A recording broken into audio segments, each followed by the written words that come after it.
BECU isn't like other financial institutions, and the difference is people. Because we're not for profit, there's no boardroom of billionaires maximizing their margins. Our biggest stakeholders are people like you. It's our members who make money meaningful, so we focus on helping them thrive. It's the art student bringing beauty to his community that makes a college loan matter. It's the mother building her family's foundation that makes a mortgage matter. It's people that make BECU matter. People like you.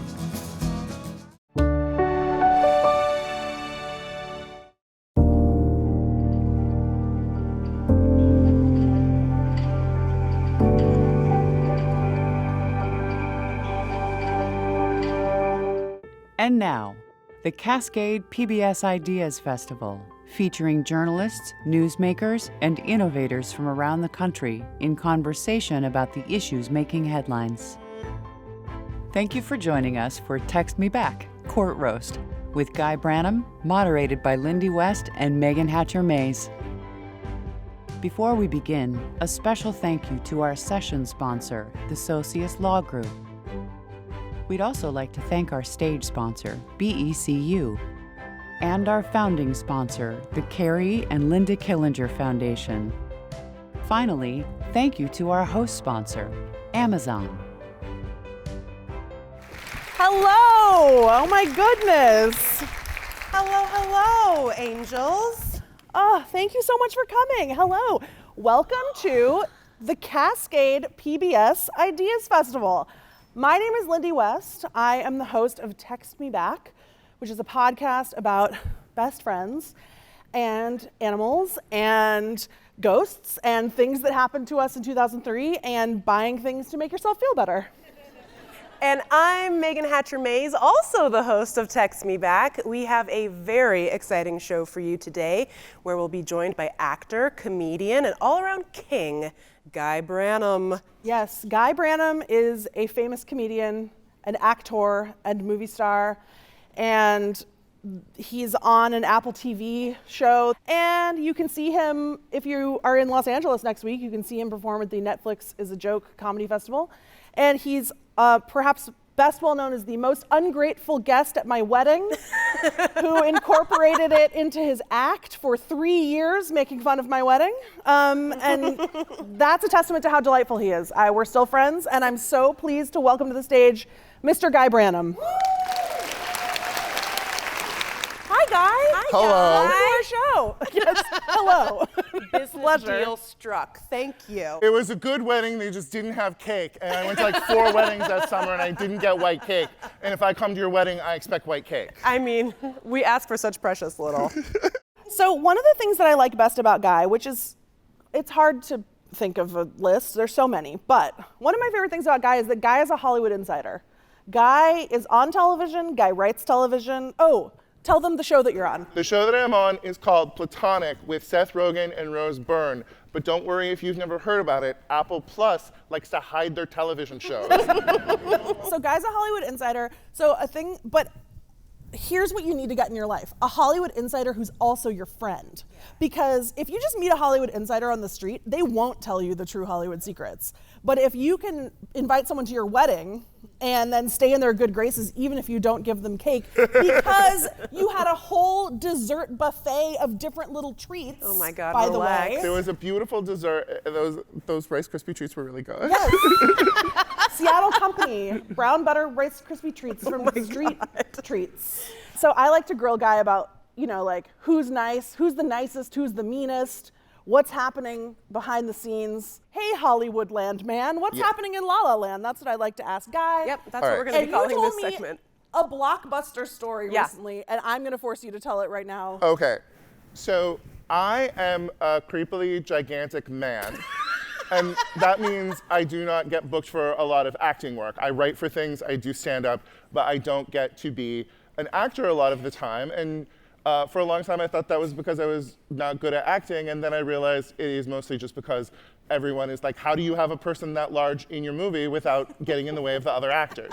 The point is, finally, at long last, there was a film coming out and they needed a fat gay guy around the age of 50. And I was like, boom. Like, surely I don't even need to audition. Hello. And so, I mean, look, there's the fat gay guy from Mean Girls, all right? There's a small contingent of we know who is in the race for this. And so I auditioned for it, and it went well, and then they called me back in, and they brought me in front of the director and the writer and the producers, and I auditioned for them, and, you know, it went great, and so they sent me to the studio. The studio was like, we don't know if he's famous enough, we don't know if he's famous enough. And so they were like, can we try with some people who are, you know, more well-known? And so what they ended up doing, so I was essentially like cast, I'd gone to studio. That meant that I was cast, the studio just had to say yes. And then they went and they looked at some new people, and then they ended up casting Matt Bomer, who, as the fat gay guy. If you don't know who Matt Bomer is, imagine a Ken doll with more abs. You guys, he was literally in Magic Mike, okay? Like, he played a dancer in Magic Mike. Like the hottest human being imaginable. And it is just like, it's so frustrating because like, people like me don't get to prove themselves because there aren't that many roles for us. And then when there is a role for someone like us, they're like, oh, just take someone who's already famous and put them in some puffy clothing. I mean, the worst part was realizing if he wears a fat suit, I have to write an essay. Yeah. You know, if he wears a fat suit, I have to go on 4 podcasts and write an essay and complain about it. But this counts as one of the podcasts. We're getting ahead of it. I was gonna say, it's like he took your job, but he's making you do more work. Yes. You all have my permission to get out your phones and look up a picture of Matt Bomer if you would like. Bomer. If we'd been more prepared, we would have put it up on the screen. But Also, just imagine hot gay guys. You know what they look like. Thank you. Okay, we're going to, you've worked with like a lot of different people. We were looking at your IMDb page to come up with some inspo for this next round, which we're just gonna throw names of people that you have been on set with, and you tell us what you think about them in one word. Absolutely. Great Seattle Company, Jean Smart. Oh, Jean Smart is a class act. Class act is one word. She's like so lovely. I had like a 1-line part on the first season of Hacks, and she would come over, and it was like right at the beginning of COVID, and she kept like lovingly touching my mask and asking me questions about it. But can I tell a brief Jean Smart story? Yes, God. Okay, so during this actors strike, and Jean and a bunch of the actors from Hacks came, and like everyone wanted to walk faster than her, but no one was gonna walk in front of Jean Smart because she is a 2-time Best Comedy Actress Emmy winner. You shared a bill at one point with Chris Bridges, the musical genius. Entrepreneur. That's what I will say about him as an artist. Triple threat. Entrepreneur. Oh, my story, Ludacris had a cognac line, and people asked him, why do you have a cognac line? I think it's cognac. And he was just like, everybody's got a vodka. And I respected that. That's so true. Chelsea Handler. Oh,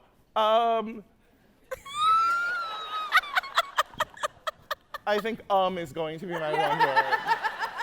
Like, I love Chelsea like a sister, and we don't always approve of everything that a sister does. That is true. You know, but they're part of your life. That's the joy of family. Oh, Yes. How about Zac Efron? Oh, can I tell? Tell the whole story. story. Okay. This is So important. it was the premiere of that movie I was in like 10 years ago with Natalie Portman, and Ashton Kutcher at the time was the stepfather of Rumor Willis, and so Rumor Willis tried me on as a pet gay for the evening, and she had this boy that she liked, and we went out and we hung out with the boy, and then we were going back to her place in a car, and the boy started freestyle rapping, and he said, I can freestyle rap about anything. Give me a topic. And she said Scooby-Doo. And then he rapped for 5 minutes and never in any way mentioned Scooby-Doo. And at that point, and at no point before, did I realize this might be Zac Efron. So I, very drunk, very late into the night, am like, I have to indirectly ask questions to determine if this is Zac Efron. So I opened up with, where do you live? And he was vague and wouldn't answer. And I was like, all right, that's probably Zac Efron. And then I said, are you half Jewish? To which he replied, well, it's my dad's dad, so I'm like a third Jewish. And I said, this is a child who learned fractions on a soundstage. That is Zac Efron. The only high school he went to was a musical. I want to end on a big movie star just for fun. Okay. Can you, because also I'm genuinely curious about this person, what can you tell me about Natalie Portman? Oh, Natalie Portman was way more fun than I expected she would be. She seems like a very controlled person. She's been famous since she was a child, and I didn't expect her to be open, honest, and fun, and she really was open, honest, and fun, and I appreciated that, and she was very smart. That movie, I played roommates with Natalie Portman, Greta Gerwig, and Mindy Kaling, and the horrible truth of I will always be the least accomplished of these people is like truly vexing, that I, like a cis white man, I'm just never going to get done what those three women are. Okay, that's actually like so unfair. I feel like you should have some sort of a sisterhood where the tide raises all of you at once and they should be bringing you. But the thing is I think that sense of, oh, I will never be the most is really, really great when it is rising and achievement. Like, you know, Mindy has an empire. I've worked for her before and she's so great. Greta Gerwig is doing so much, and like the film industry is refusing, is essentially Streisanding her again. Essentially saying like, if you make movies about girl things, you don't get to be best director. I love that. I love that she didn't get nominated for Best Director. Margot Robbie didn't get nominated for Best Actress, but the movie got nominated for Best Movie. It's like, we love the movie. Didn't really care for the director or any of the people in it, though. Yeah. Okay, it's time for the main event, SCOTUS Roast. SCOTUS Roast.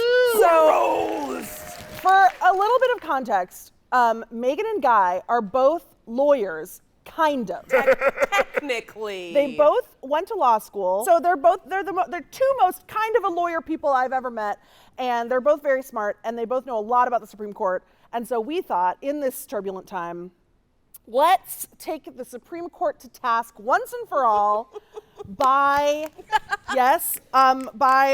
pretending that the Supreme Court justices are on a Real Housewives style reality show and making up Real Housewives taglines for them. This brings us to our game. First of all, two-part game. First of all, can you please rank the current Supreme Court justices from best to worst based on how good of a Real Housewife they would be? And then we're going to talk taglines. Okay, I mean, I think that Thomas is just a messy Like, I don't think he is in control of himself. Yeah. But I think he would make good stories. I think Sotomayor comes in second because she will serve the attitude and always be rolling her eyes at people. Then I will say number 3, Amy Coney Barrett, because she's mean. Yeah, I think that's right. I think that's totally right. Should we do taglines? Let's do taglines. Let's do taglines. Okay. Okay.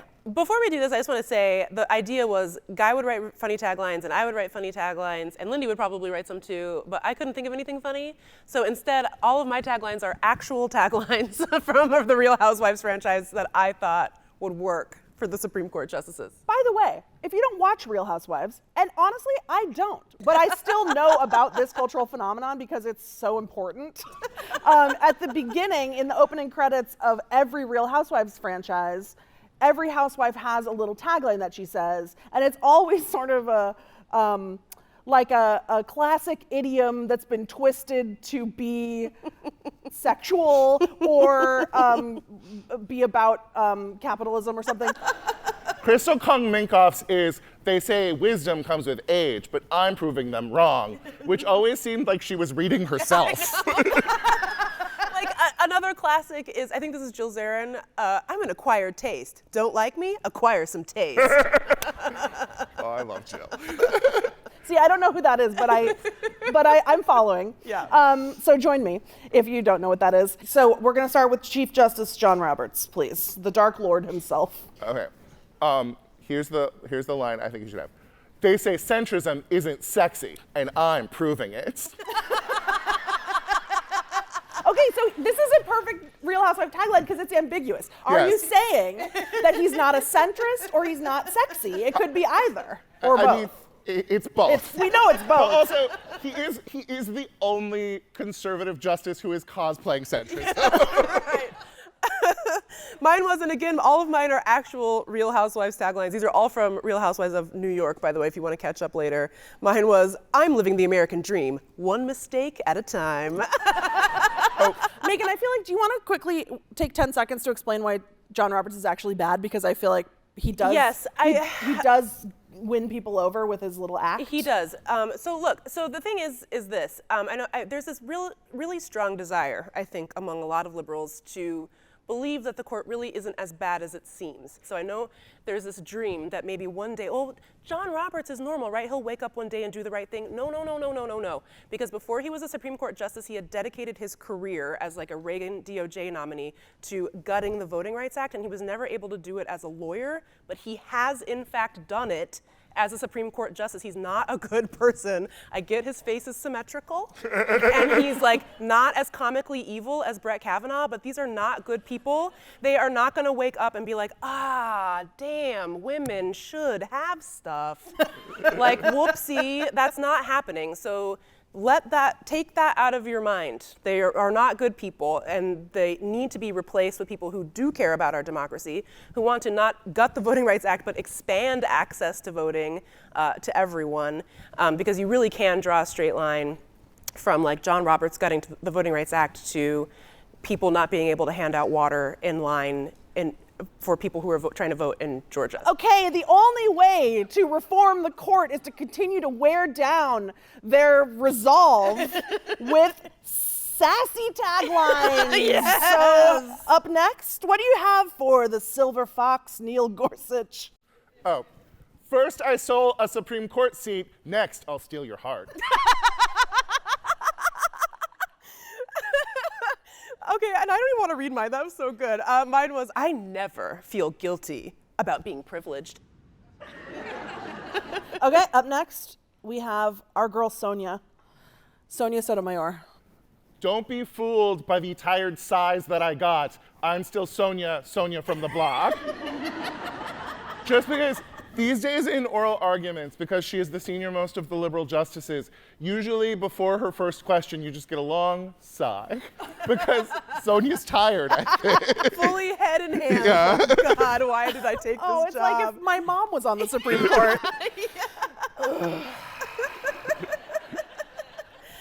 I picked a nice one for her. Well, here, I just want to say there is somebody named Sonia on Real Housewives of New York. And so my tagline for Sonia is, sometimes Sonia has to go commando. You'd never know under the robe. You would never know. It's a perfect setup. Okay, how about Alito, the worst? Is he the worst? Yes. Alito is the worst. Yeah. Women controlling their own bodies, not on my watch. Honestly, what I really wanted that to be was Indian child welfare, not on my watch. Yeah. Because for some reason, in addition to all of the ways that he is very evil, he personally has a beef with the Indian Child Welfare Act and has been tearing it apart. And it's not a part of the law that we think about, but it impacts a very small, very marginalized community a huge amount, and we need to stop him. That is Alito's key demo for right snatching. He loves it. Just for some background, again, Thomas isn't the only one accepting lavish trips and gifts. Alito also took a private jet to Alaska, where he caught an enormous salmon and drank an $8,000 bottle of wine. So for him, I have chosen, I have a taste for luxury, and luxury has a taste for me. Okay, how about Amy Coney Barrett? I believe in the plain meaning of the law. That's why I'm plain and mean.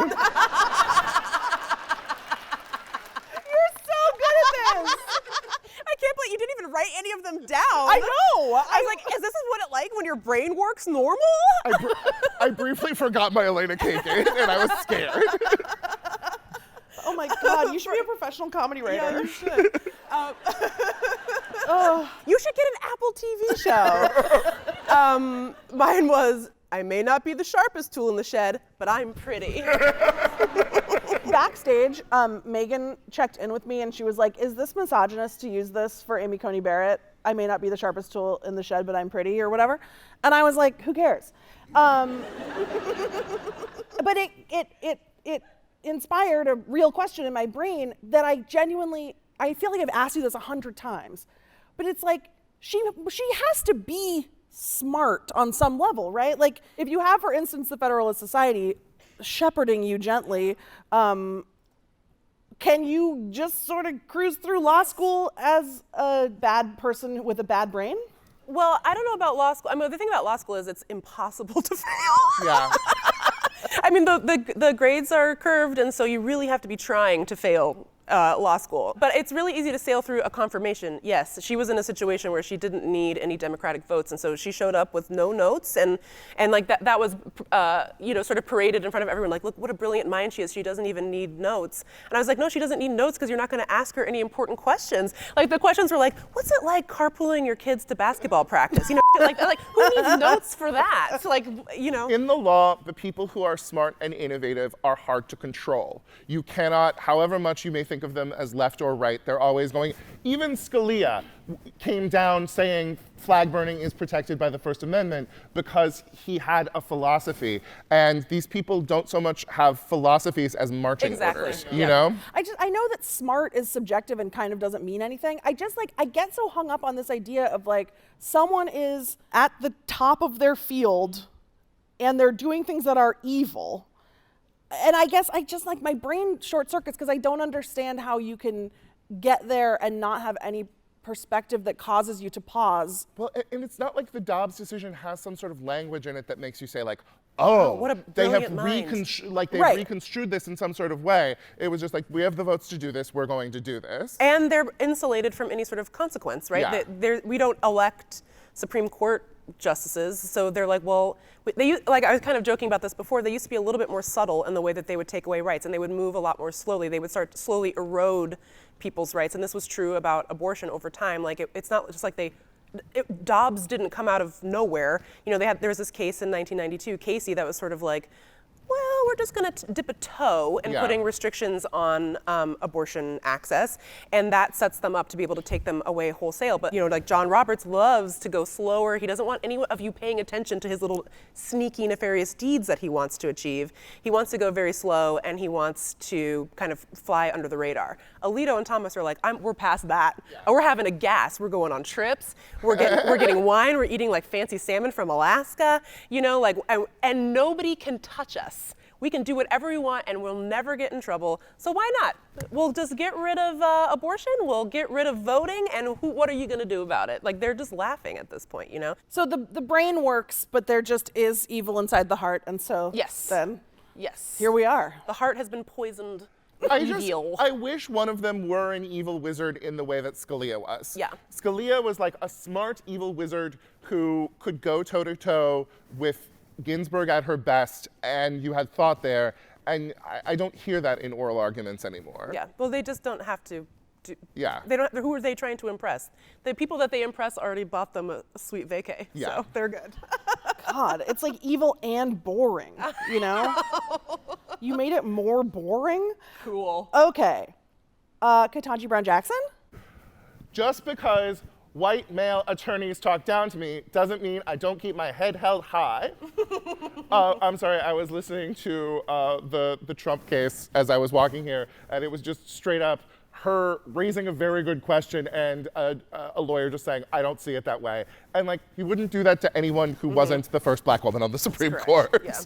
The Supreme Court does not deserve her. She's too good. Yeah. That said, she's still new, and sometimes her analogies are a little bit much. Like, sometimes she'll be like, I have a very clever analogy, and it's like, chill out, Ketanji. My tagline for her is, I've always had opinions, but now people know it. Aw. I gave her a cute one. That is cute. Yeah. All right. Unfortunately, I hate to leave on this, but dun. Unfortunately, we have to address Clarence Thomas. Get him. You know that I'm not woke because usually during oral arguments, I'm asleep.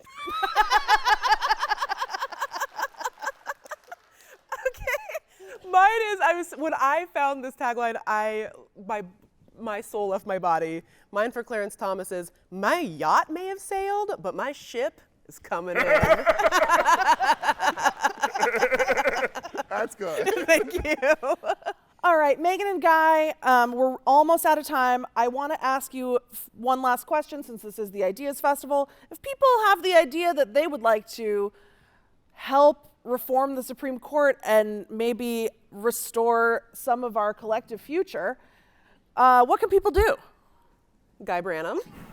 I would say voting. And a lot of people are like, oh, everyone, moderates just say vote harder. But the thing is like, it is the one time that we have to get involved in this. And when it comes to both the Supreme Court and having our presidents follow the law, the Senate matters more than just anything. I know that you guys are in a state that safely elects Democratic senators, but anything you can do to call or influence the states that do have close races, please do that. And then the other thing is like, there's a really good podcast of Supreme Court cases on the Oyez Project, OYEZ. And if there's something you care about, listen to a Supreme Court case. They are 1 hour long. They are very digestible. There's a very good Andy Warhol case where they have to fight about whether Andy Warhol is real art or not. And knowing who these people are, because the 9 of them hold your lives in their hands. And knowing who they are gives you more context and power. Yeah, I agree. The only thing I would add to that is it is true that, like, generally speaking, Democratic officials want to hold the Supreme Court accountable more than Republican officials do. But it's really important to like bring these things up. Like if you're going to community meetings with your representative or senator, you should ask them about the court. They never feel like they have to talk about it because they never get asked about it. They always think, oh, I should talk about the economy. I should talk about this. I should talk about that. But the Supreme Court, anything you care about, just think of the thing that you care about the most. The Supreme Court doesn't like it. Like, so if you like, if you like clean air, if you like clean water, if you like, I don't know, having rights, if you like voting, the Supreme Court doesn't like any of that stuff. So for officials to say, oh, well, I'm just going to talk about the economy and, you know, people don't want to hear me talk about the Supreme Court. That's not true, because the Supreme Court has, like, right now they have a veto authority over all that other stuff. They have, like, they've undermined workers' rights. I don't even think the Supreme Court thinks Congress should be allowed to raise the minimum wage. Like, that's how dire of a situation that we're in. So I would say, like, make sure you're calling your representatives and your senators to like, very specifically be like, do you support an ethics code for the Supreme Court? Because right now they don't have to follow one.